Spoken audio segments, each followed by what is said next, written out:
to the Spoken D podcast. This is Dr. Walt Duffy and Matt Duffy here. Hey, we've made it to episode 2, so we survived. That's a good thing. So today we are going to talk about brain injuries, or at least we start there. As we've said before, we like this to be sort of free-flowing and sort of wander wherever our minds sort of take us. Matt's probably better at keeping us on track than I am, because I just like to sort of think of things, but so... It's just setting up for failure. Setting up for failure, yeah. So, and again, if you would please like, subscribe, that really helps us out and get this, so other people might have a chance to watch this. So why don't you start us off, Matt?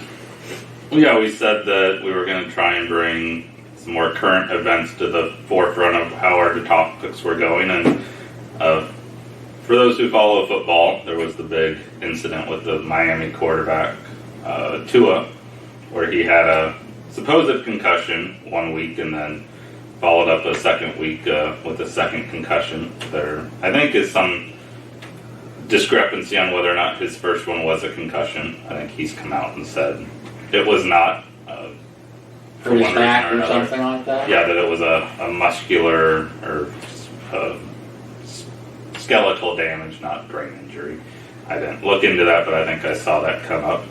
But that led to a firing of a team doctor or an independent consultant for concussions, and has led to the NFL revamping their rules in a short amount of time. So we know that it's come more to the forefront in recent years. Parents are more cautious about, do we let our children play these sports? When do we let them play these sports? How safe are these sports? And then there's always, I think, the ongoing question of, well, if a brain injury happens, how does that factor over into mental health? And where do those lines meet? And yeah, I think there's some interesting questions around this one. So that's why we picked this topic for this week. Well, that is a broad range, so yeah. Where would you like to start? That's always the the tricky question, right? I think to start, let's just talk about why it's come to the forefront in recent years, and how brain injuries are now being seen as serious as maybe we've always known that they are, or are we seeing them as more serious now than maybe we thought they were historically? Well, if you just think about the brain in general, we are just finding out a lot more about the brain through whether it's doing EEG work, the type of imaging we're able to do now, rather than just static images of your brain. We're able to look at functional connections, functional networks, connectomes within your brain. We didn't used to think there was anything about neuroplasticity. You know, your brain, whatever you had, you just lost more and more of it as you went on. But now we know that your brain has a lot of capabilities to it. So, and I think as we learn more about it, it becomes more to the forefront that what can you do to sort of protect this. And we're getting more and more data that's longitudinal, and, you know, seeing something happen in the moment versus what happens over 10, 20, 30 years. You know, there was the big movie, right, with Will Smith about CTE and diagnosing that, which, you know, there's still controversy depending who you talk to. And then people have all sort of vulnerabilities. Some of those are mental health, some of those are genetic. You might have what's called an AVM, arterial venous malformation in your brain. So there's a lot of things that might set somebody up to have more difficulties than others. And then as we've talked to others, you know, the United States, this is a really high priority right now looking at. I think if you go look at some of like the soccer players in some other countries, it's still sort of, you get banged up and you might have a concussion, and well, when you rise back up, you're back in and you're playing, right? So I think it varies from country to country. It varies from state to state. And when I was even looking at things, you know, like even in the college sports again, you know, we talked about that a little bit last time. The NCAA has a concussion protocol template that every school gets to make up their own specifics within that template. So, for example, one school had a 4-page protocol, another school had an 11-page protocol. So it varies quite a bit. But I believe with a little bit more awareness having grown over time, then people start thinking, well, is it really safe for my kids? How resilient is this going to be? Are they going to bounce back? And there was a lot written about and published about the second impact syndrome. Mm-hmm. You have one concussion and you get back in too soon, you might really be at risk for permanent brain damage. So there's been all that thought. And as the sports has gone on, we've seen more publicity, more written about concussions. So I think parents are more aware, coaches are more aware, and I think in the end run, people would like to hope that these sports can be played and players will be safe, and in 20 years from now they won't have any difficulties. But we know that there are players in various sports. It comes down to football because the biggest thing on TV, you see the heads bashing, people keep gaining weight, so bigger mass getting hit. And we have when you see a significant brain injury on the field, like a concussion, it looks pretty awful from a spectator's standpoint. Mm-hmm. I mean, the first one with Tua, whether it was a concussion or not, he got up and he was very wobbly, right? Mm-hmm. Yeah, all the way back to the sideline. Yep, he needed help, and he walked a little bit, and then he went down on a knee and got up, and then the second time you're carried out on a stretcher, and then you're out for a week or two, and you're back throwing 35 passes again, right? Yep. So there's just, I think that's part of the reason why more with social media, there's just a lot of different ideas, and people put their ideas out on social media, so that has led to, more awareness being around this. Yeah, so there's a couple of areas I think we want to go, and we're keeping Dr. Duffy in the blind dark today about where we're going. But I've heard various questions from people that I think are good for us to address. So the first one, and I'll give my standpoint first as a non-medical person, and then you can jump in, is the question was, how do you know someone has a brain injury? Because to my knowledge, today there's no diagnostic test for a brain injury. So what I told them was, well, we see signs that they're wobbly getting up, their eyes are glazed over, whatever the physical signs are, and we know that a physical injury happened. So we're associating those signs with the collision on the field, the car accident, whatever it was. But if a doctor sees a patient present with those symptoms but isn't told that something happened and just saw the patient with those symptoms, how do you know it's a concussion versus a brain bleed versus the various things that it might be? Because I don't think there's a way to know without knowing if something happened ahead of time. Oh, like if somebody just pops into the office and says, is there a test that you can give someone that says it's a concussion? Or do you need other information to know it's not maybe some other thing? So it's like anything, you're as good as the information you have, right? Mm-hmm. So there actually is a blood biomarker now that is just starting to come out and be if you can get it at the time, but you're only going to get that at the time. And how good in specificity, sensitivity is that? But you're only going to get it at the time if you think there might have been a concussion right then, right? Mm-hmm. There's impact sensors that you can put in helmets and things. But again, you're being aware that, the person's playing a football game or doing whatever. So anytime somebody would come into office, if they start complaining of headaches, vision, balance issues, that should be something you've talked about. And have you recently hit your head or had anything like that? Whether you have a brain bleed or not, that's where imaging gets involved. But what's really interesting, for the most part, if you look through the years, somebody gets I hit my head, I'm having these issues. You go to the ER, you get a CT scan, or whatever, all that's really, what those are really looking at are do you have a bleed? Do you have a skull fracture? Mm-hmm. Not do you have a concussion? Yeah. Well, they told me I'm okay, so you leave the ER. That's like, there's nothing you need to admit me for or do that. So, but the concussion is around a lot of those signs and symptoms, and now there's the neurocognitive testing that you can do around those, and that's part of the getting back to play protocols. But just, you're right, if somebody came in and just said, oh, I have balance issues, visual issues, I have foggy, you have foggy thinking after COVID, a lot of people, right? Mm-hmm. So is COVID a brain injury? Yeah. Yeah, so for some people it is a type of sort of brain injury, but that's different from what we're talking about in concussion. So we have a lot of, just like in mental health, we have a lot of non-specific markers. So it's still part of the diagnostic process is what's happening or happened prior to you experiencing these symptoms. The symptoms can lead to more than one diagnosis. There's not a black and white. This test will say yes concussion or no concussion from a medical standpoint.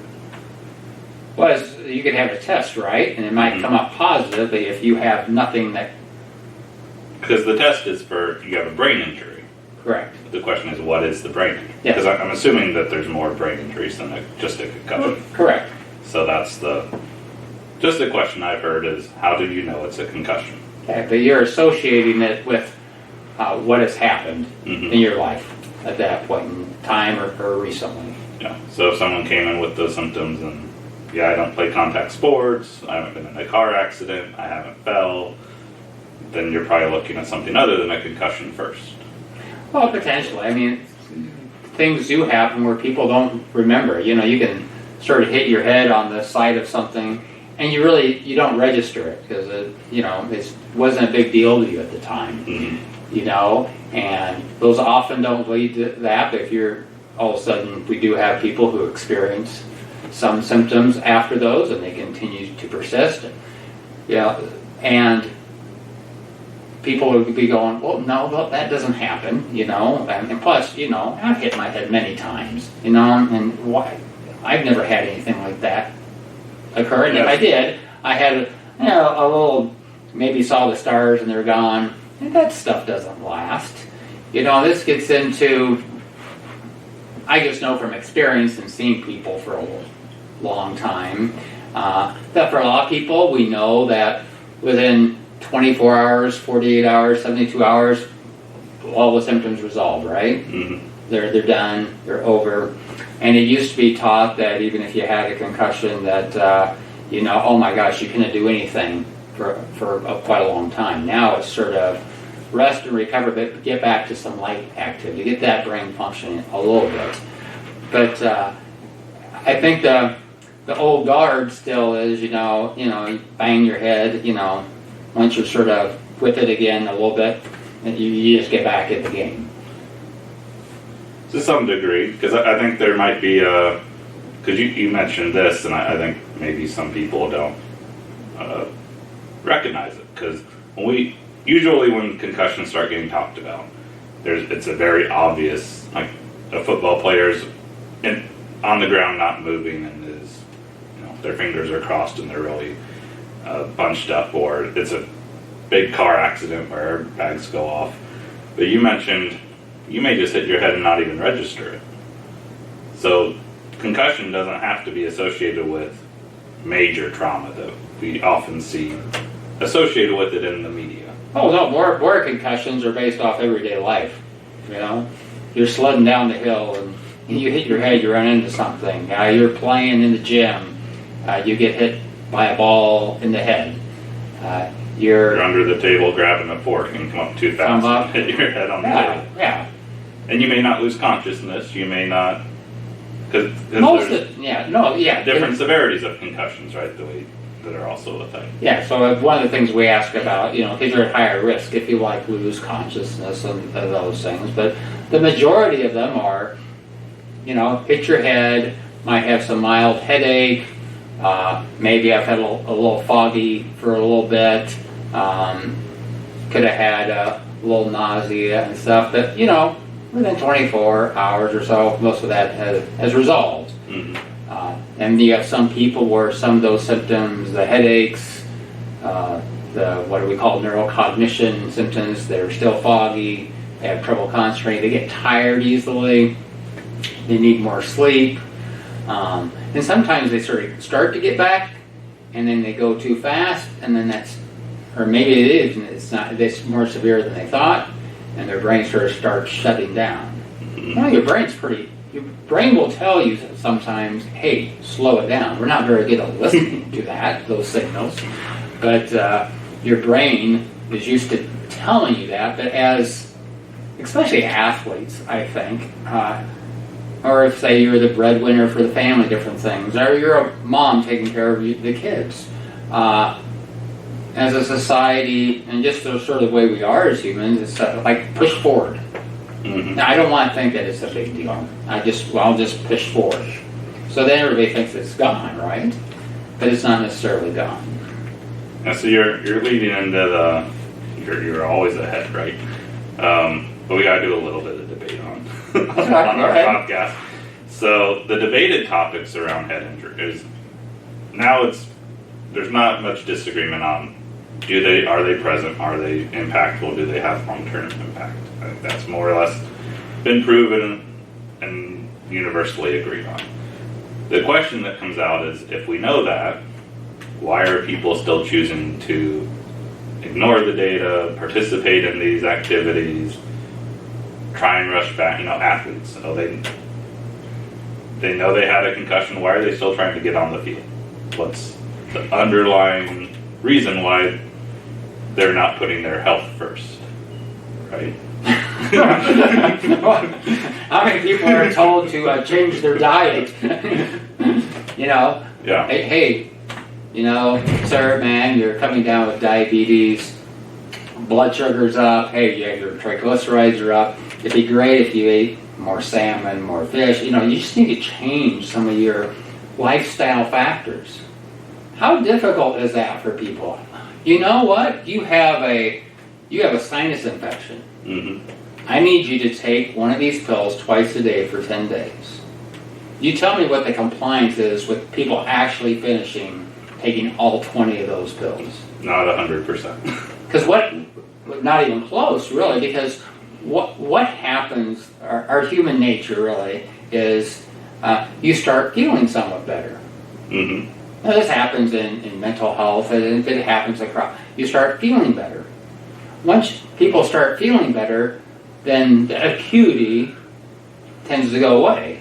You start thinking about it. So why do you think when people go on vacation and they're trying to sell you like a timeshare or rental, they're trying to get you to sign in that moment? Now what happens?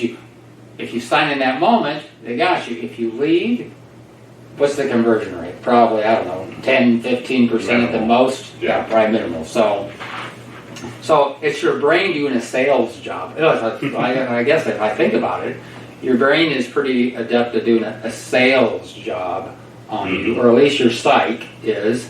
But the problem with that is, and this is really interesting, this gets back also to people following up for mental health, taking their medicines. You can take a medicine that can work really well for, like, let's say depression.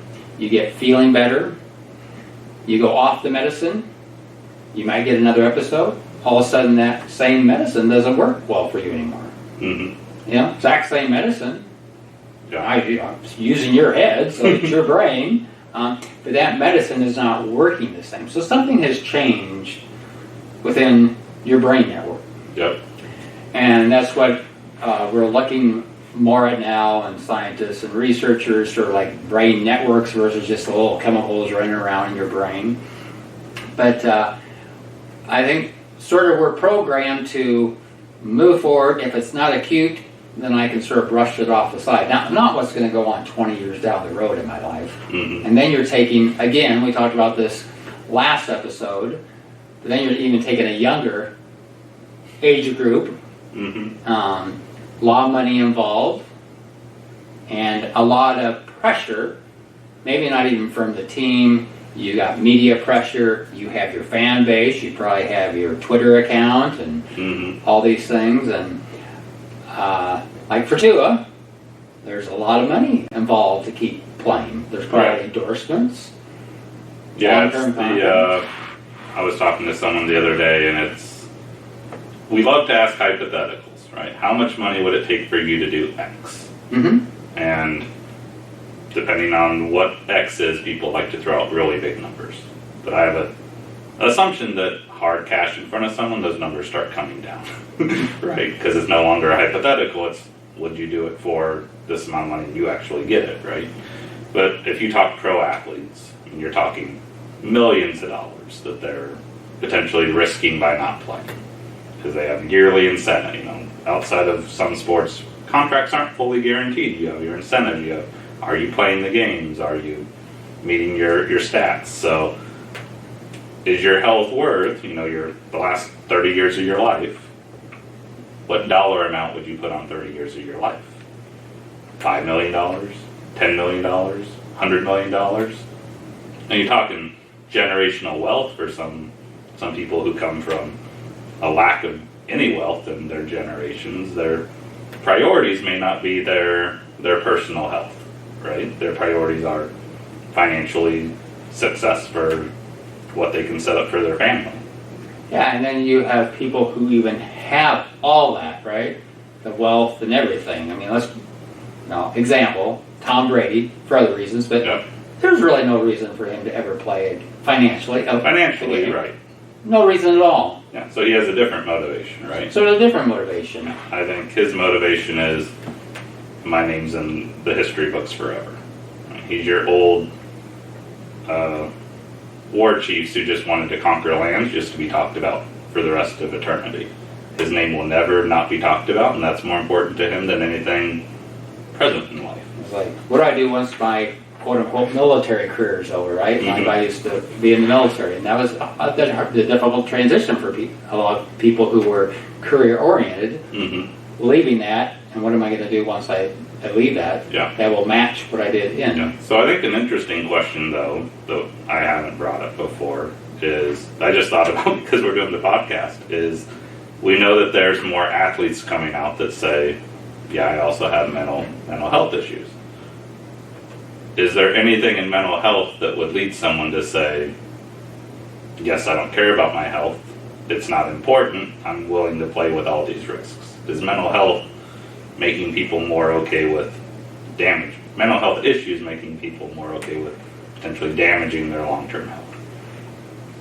Well, that is a multifaceted Pick the tangent. question. Yeah, you can really look. I mean, you can look at things like untreated ADHD, right? Mm-hmm. And which those people, some of them tend to seek out more hyperactivity, impulsivity, and say they're extroverted too, so they need that ongoing, to be busy, excitement, and so that might gravitate them towards that type of sport versus like cross country, so something that's constantly changing. And then you also, I mean, it's like chicken and the egg. You get where I have social anxiety, I'm depressed. At least this is gives me a group to belong to.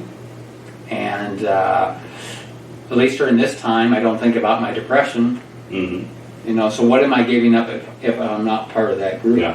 What am I going to do? And if it is depression, you already have a lower self-worth. Right. So who cares if I'm doing okay? Right. Right? But then what happens? You're depressed.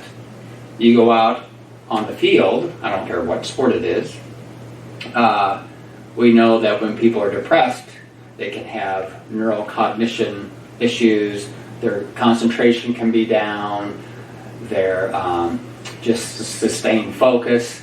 And we know in these sports that, they happen in the moment. Mm-hmm. So if you're not completely in tune, something bad is more likely to happen. Right. So yes, it's both ways. Now, if you have the concussion and you can't go in, and you're already at risk for depression or some other issues, and you're not part of that group, that also exacerbates the cause. So then you might be more likely to go in and tell the contracted neurologist or the sports, often it's the athletic trainers, right? Mm-hmm. I am fine. And he might just puked over in the toilet, but when you walked in the room, I'm fine. Everything's fine. I don't have any issues.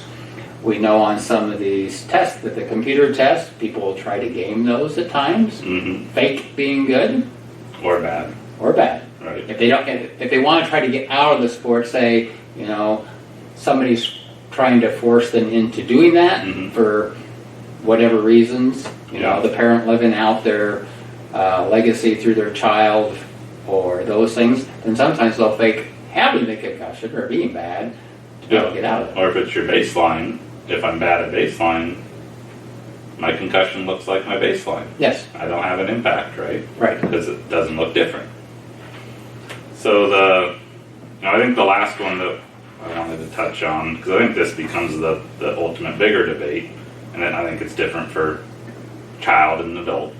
But if I'm an adult playing sports, if I had the athletic gifts to join a pro sports team, and you're the independent physician for the sports team, and we're sitting down before the season starts, and you're going, here's your risks. If you have a concussion, this is what's your long-term risks are.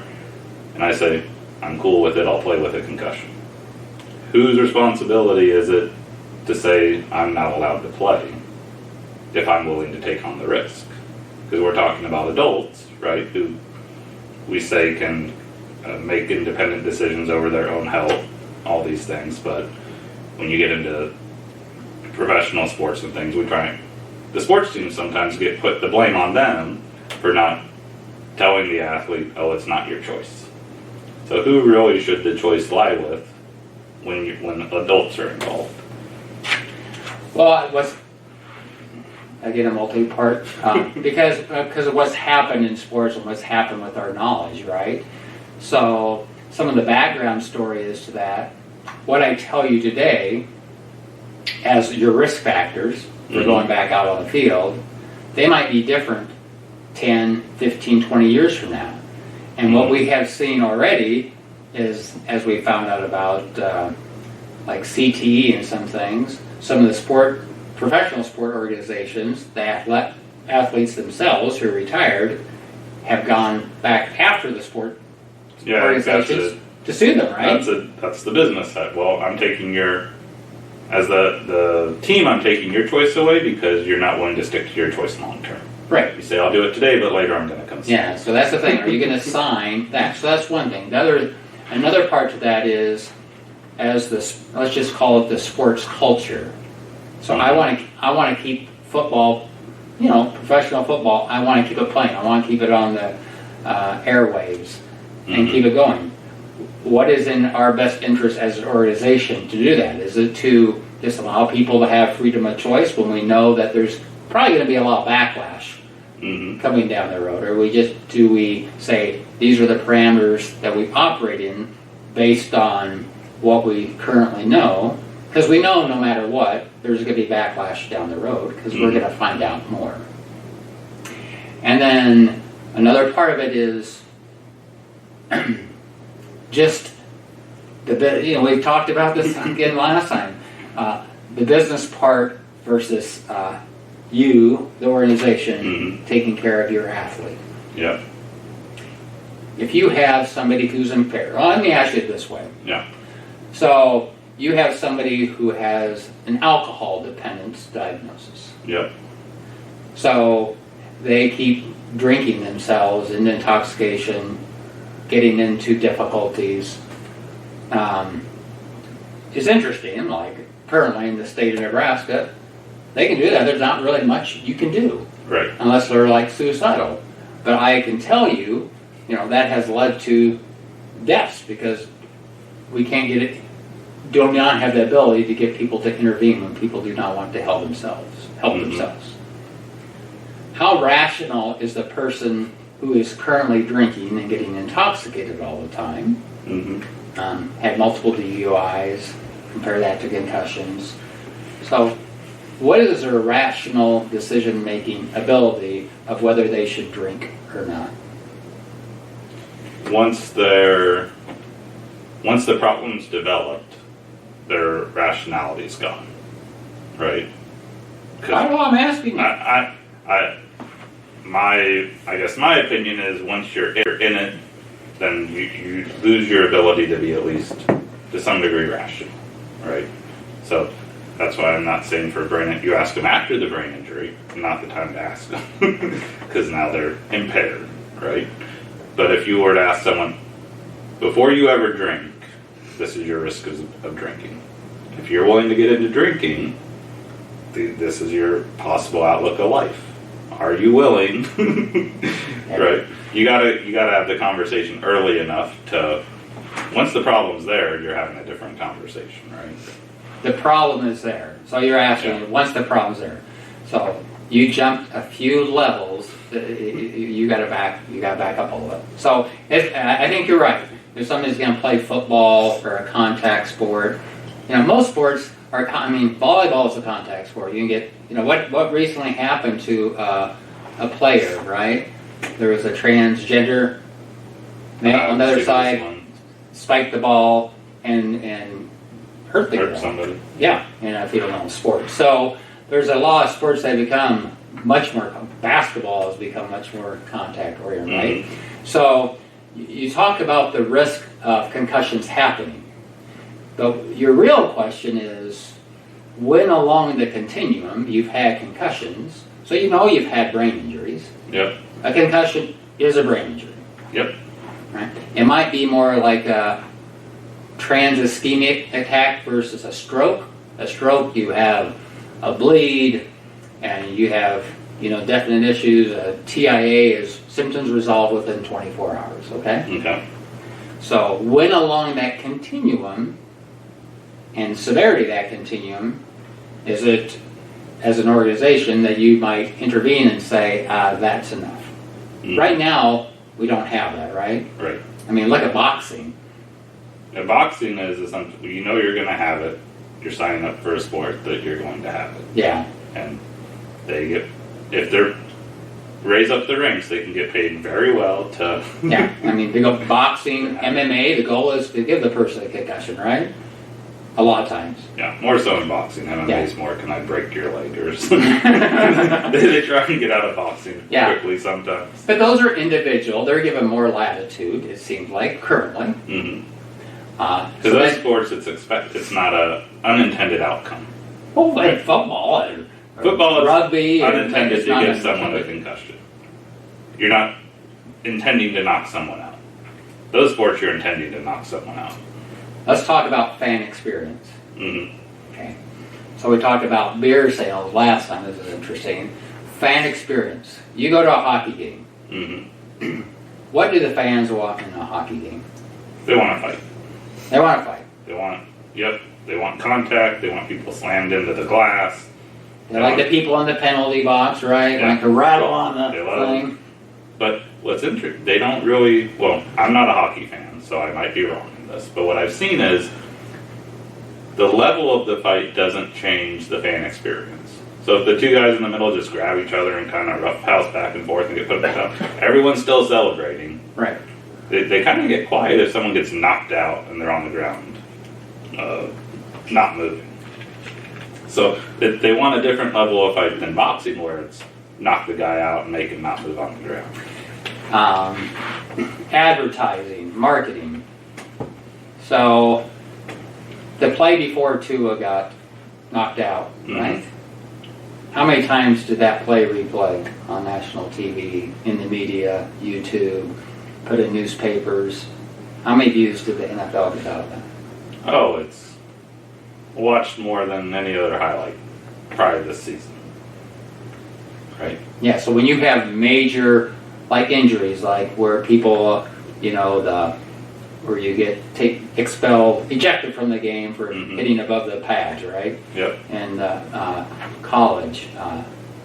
Those are some of the biggest marketing, sad to say, those are some of the biggest marketing impacts for those sports. Yep. So people complain about them, but they gather the most views. They can't stop watching them. So you're saying one thing, but your behavior as a fan is completely different to some degree. I'm not saying that the fan experiences. I'm just saying the outcome of the sport isn't intending to do that. Where boxing is the outcome of the sport. You win when the person's knocked out. Right. But you don't win in football when you knock someone out. It's just, but you know that it's going to happen to some folks. Yeah. And it's, interestingly, I mean, I just read this too, because some of the coaches are coming around and they're advocating for their players.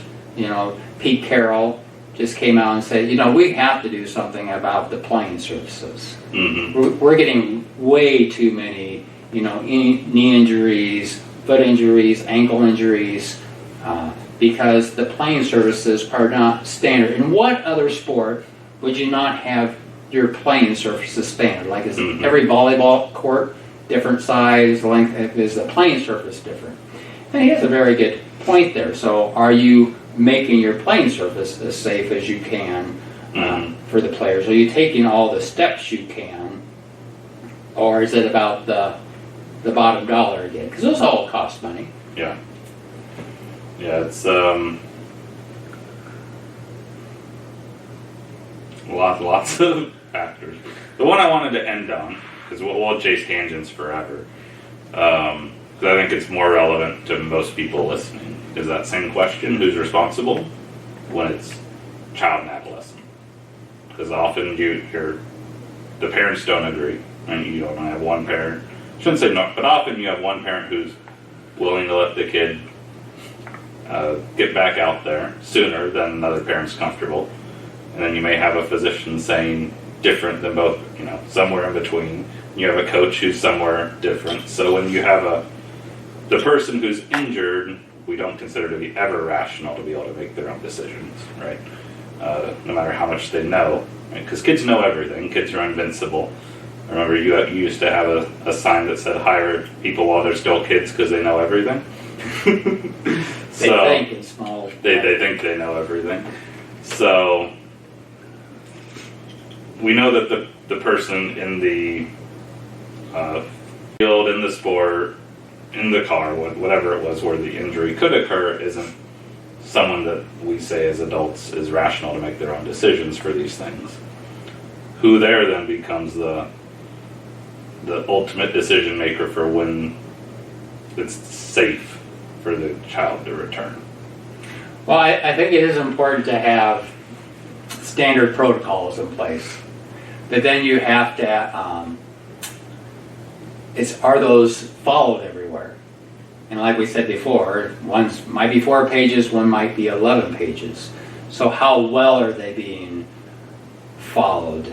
So it's very important, I think, for the adults who are putting that kid on the field, so that would be the coaches, the school administrators, and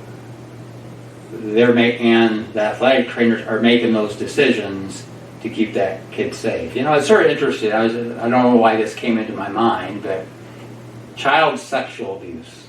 Mm-hmm. That's mandatory reporting by folks, right? Yep. So you're dealing with a young brain. You know, there's a marked difference between having a mild concussion the first time, things done in 24 hours, you go through the protocol. But you have somebody who's had, you know, you get repeated concussions. You might have a genetic vulnerability to having those, which means you might have a vulnerability to having long-term effects from those.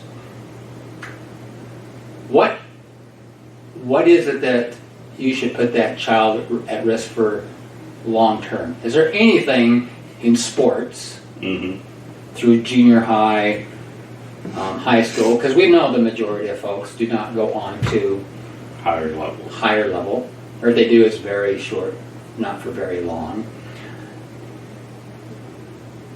What are you getting out of it as a parent, as an adult, as a school, for putting that kid at risk? I mean, everything else we hone in on, you know, grades, academics, you know, are they coming to school?